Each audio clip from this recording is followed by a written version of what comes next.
Hei, Leiv fra Team Lettud 64 her.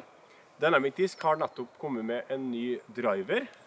Det er en slags hybrid, en Speed 11-disk. Det er ikke så veldig mange disker i trilogien som er Speed 11. Men de har da altså kommet ut med en som heter for The Sergeant. Tallene på The Sergeant er 11, 4, 0 og 2,5. Det vil si 11 i Speed, 4 i Glide, 0 i Turn og 2,5 i Fade. Så det er en stabil rakker vi har med å gjøre her. Jeg har ikke fått testet den så fryktelig mye. Det er litt sånn variabelt vær her i Trøndelag, men jeg har fått kastet den en del et par dager. Prototypen som jeg fikk først, den kom i Fusion-plassen. Det er en ganske digg plast. Og så nå nylig så slapp de løs disken på markedet, og da kom den da i henholdsvis Lucid og Moonshine. Jeg har fått testet alle, og det er ikke så fryktelig mye forskjell på plastikktypene, men jeg synes faktisk at Fusion-plassen, i hvert fall prototypen her, var litt mer stabil enn Moonshine og Lucid. Jeg kjenner også at den har litt mer dome enn premiumplastplassen. Selve profilen på disken er ikke så fryktelig langt unna de som har kastet en Enforcer.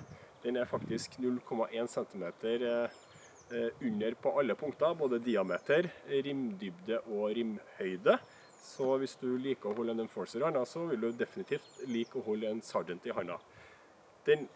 Tallene tilsier at den ikke skal ha noe fade i hele tatt. Jeg får litt en sånn fade sier jeg, turn. Den får en sånn baby-turn når du treffer ganske bra.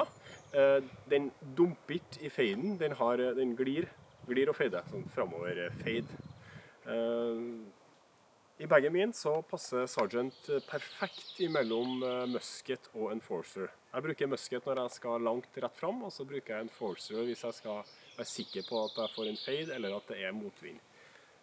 Sergeant har gliden til musket og faden til Enforceren. Hvis det er et kast hvor det er motvind, hvor jeg vanligvis ville ha brukt en musket, så kan jeg nå velge en Sergeant. Og når det ikke blåser, så kan jeg også velge den, men da med mer fade enn en musket.